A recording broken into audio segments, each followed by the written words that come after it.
Hello students, after studying this module, you shall be able to understand interpersonal communication process and its usefulness in organizations.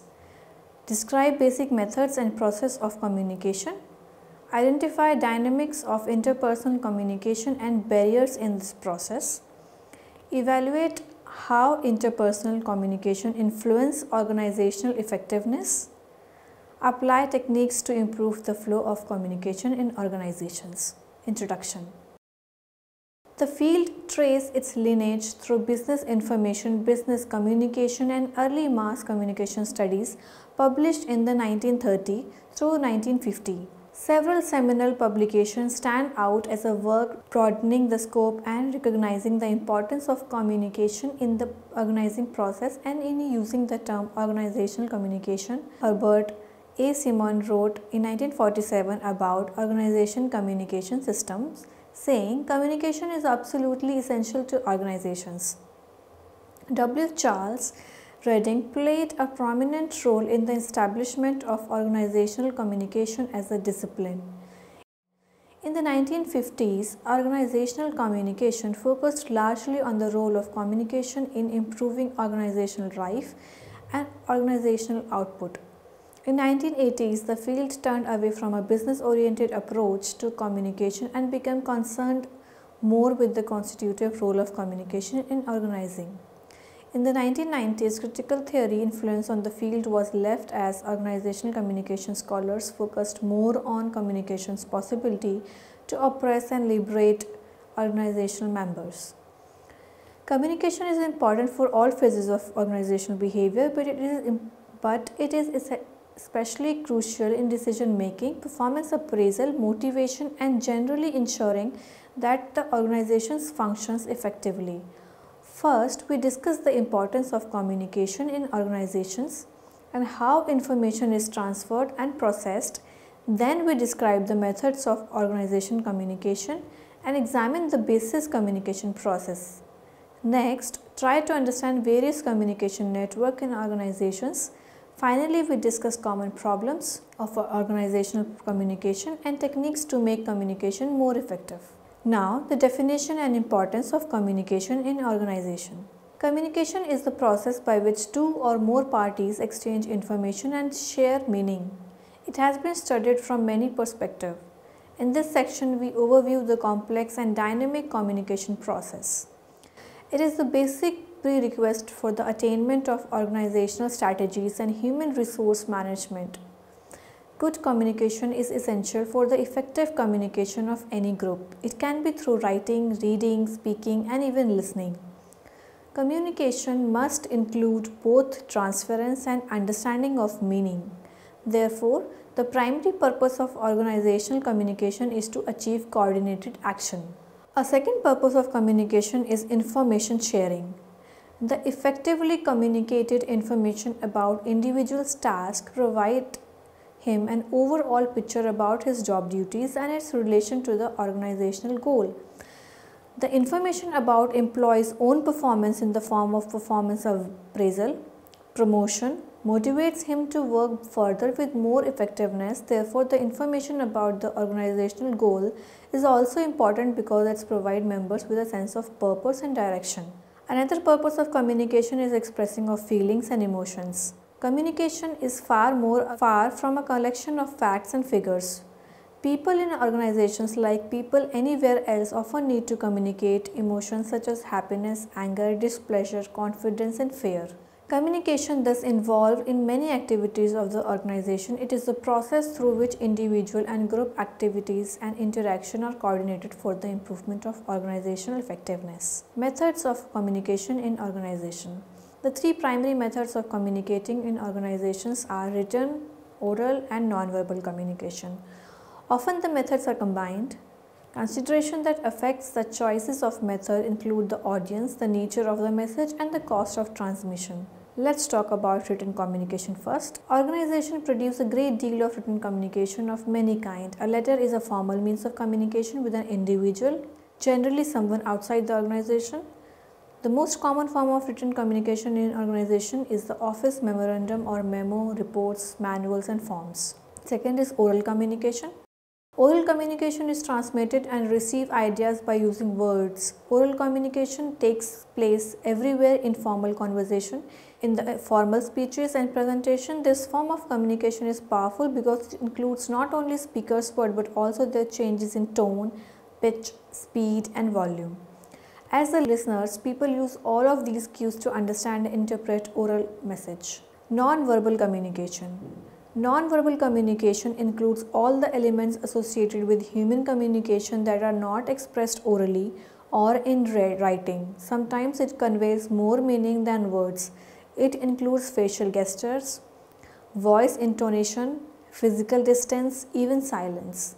Usually, non-verbal communication is automatic and unconscious. It is bounded by fewer rules than verbal communication. Physical movement and body language are also highly expressive human elements.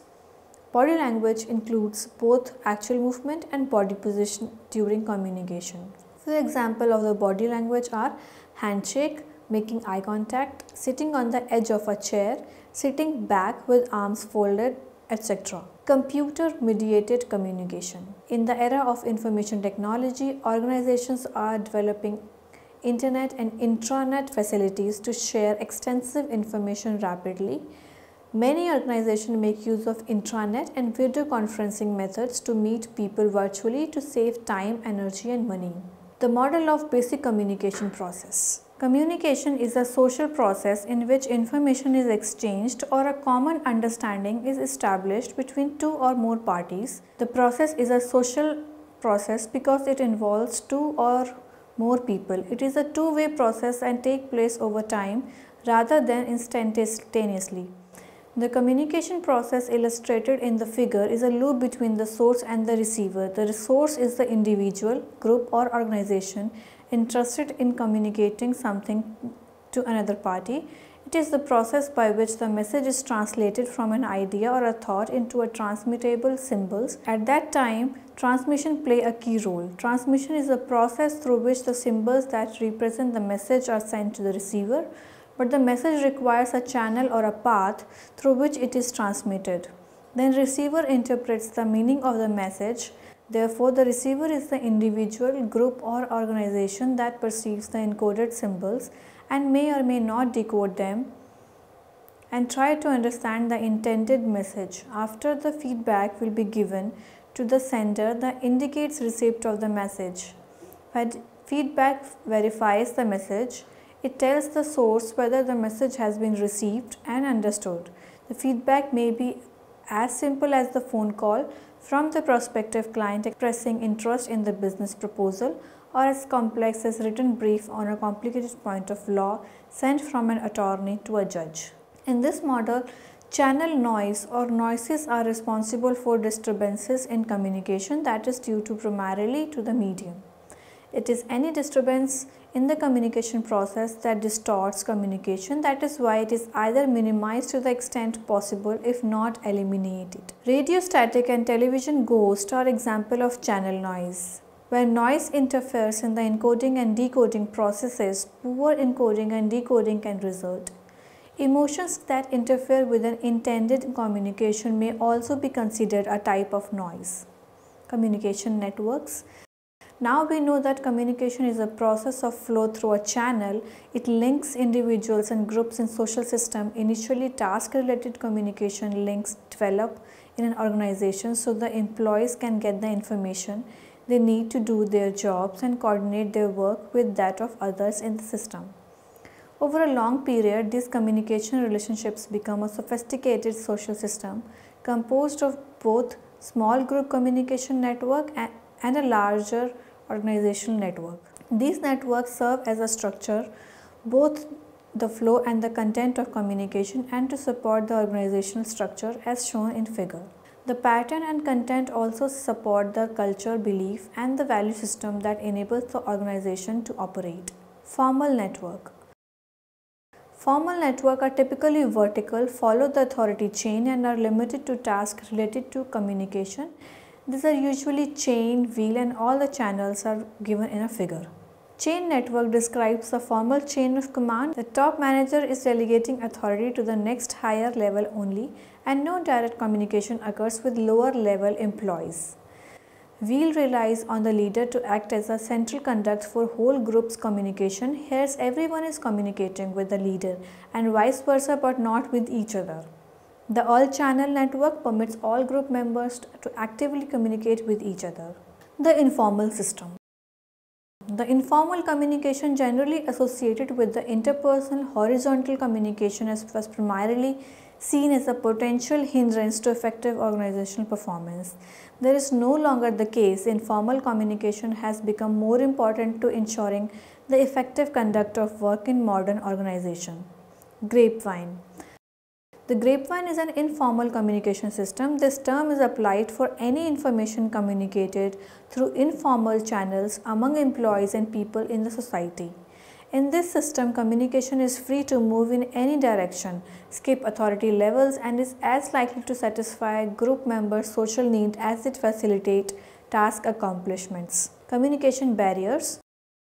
Communication barriers are those which create hindrance or disturb the free flow of exchange of information in spite of best efforts of sender and receivers. First, perception.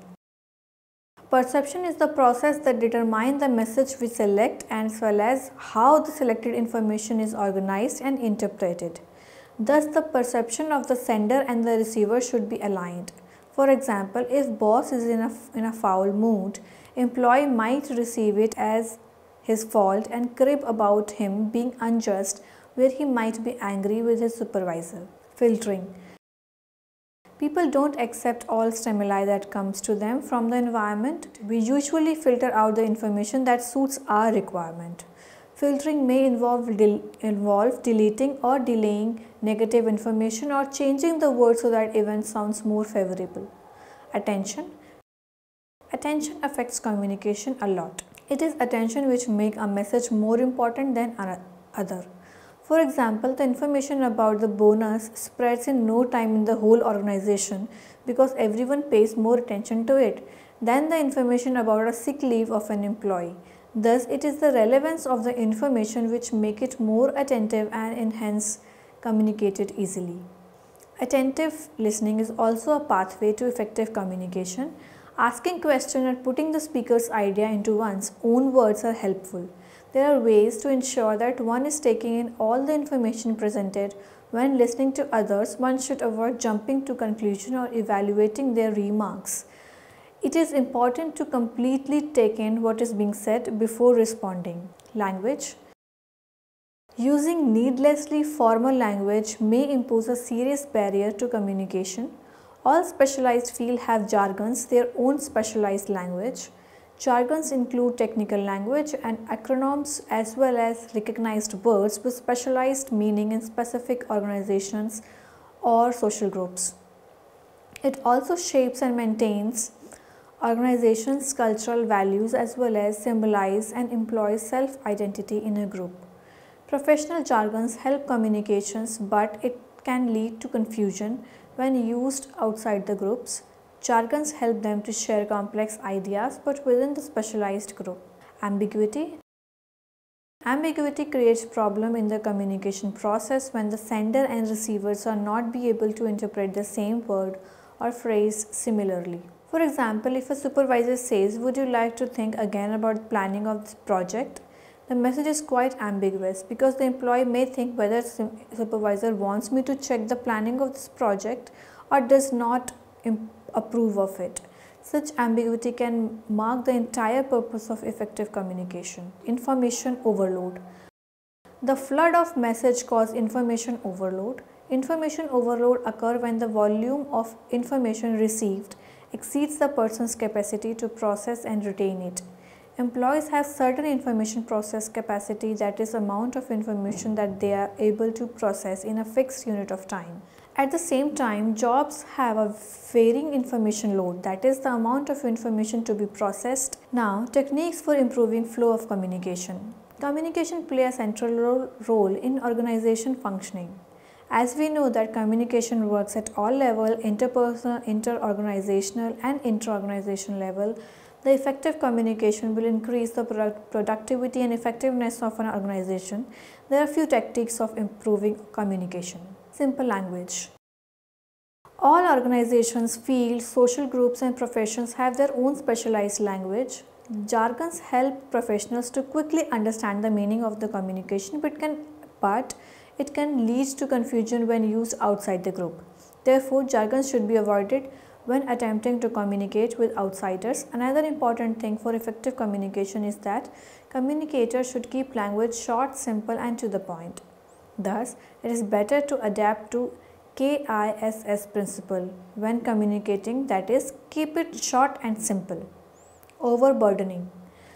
Wise communicator should not overburden his audience with a very long message or extended communication. It should be short, simple, precise and to the point, which the people will effectively absorb. Although communicator knows that he is talking about, but he may not be able to get his idea across to another unless he packaged them in small doses and simple enough to be understood. This way, even most complex idea can be clearly communicated. Be an active listener. People consider listening as a passive process. As a result, they will be able to comprehend only a small percentage of information directed at them. But listening is an active process, because listeners can help the communication process effective by letting the senders know if and how his or her message are coming across clearly. When listening to the others, one should avoid jumping to conclusion or evaluating their remarks. It is imperative to understand another's idea before formulating a reply.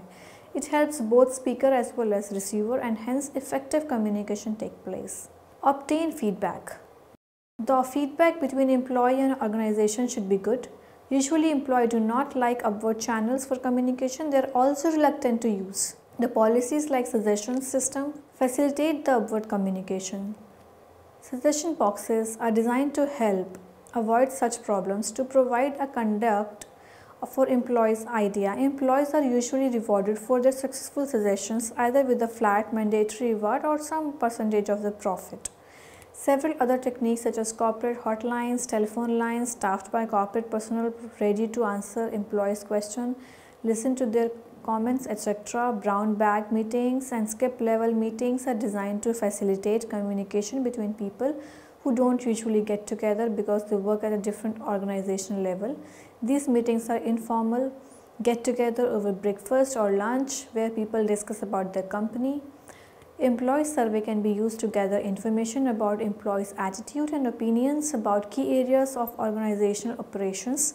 They all sit together to discuss the feedback. Communication apprehensions. People feel apprehensive while communicating in front of a gathering. Communication apprehension is an undue tension and anxiety about oral communication, written communication, or both. Some people find it very comfortable to talk on the phones. They prefer to write letters or use memos, even in situations where phone is most convenient mode of communication. Thus, communication apprehension is a serious problem because it affects the entire group of communication technique. People who have oral communication apprehensions usually try to minimize the jobs of requirement for communication. They reduce it to minimum, therefore make others to realize that this job can be done without communicating much. By this way, they distort the communication demands of their jobs and maybe reduce the effectiveness of the communication related to the job. How to make your message more effective? The communication will become effective when the receiver understands the message sent by the sender in a way designed by the sender. The sender must be empathizing with the receiver. Empathy here means putting oneself in the receiver's shoes while encoding the message. Here the sender is sensitive toward the emotional response to the receiver. Repeat the message. Just a frequent repetition of the same message makes the listener to be more attentive towards the message. Use timing effectively. The sender should choose the time at which the receiver would be more likely to be less distracted by noise or other stimuli. Be descriptive. People become reluctant to the negative message as well as to those messages which attack their self-esteem. Therefore, suggest things that listeners can do in order to improve. Maintain interest. Communicators should be able to develop the interest of the receivers towards the message. We close our minds toward the boring message. Thus, the communication should be valuable for the listener, which will create his interest in it.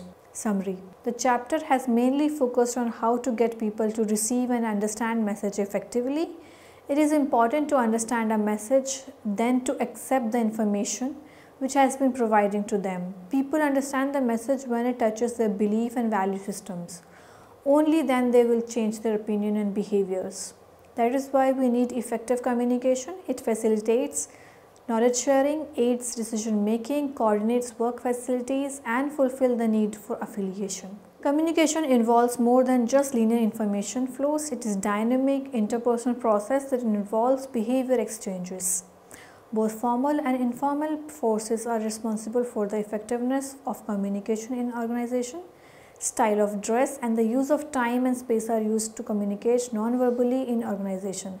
There are several barriers in the flow of communication which can be overcome by the use of proper communication techniques.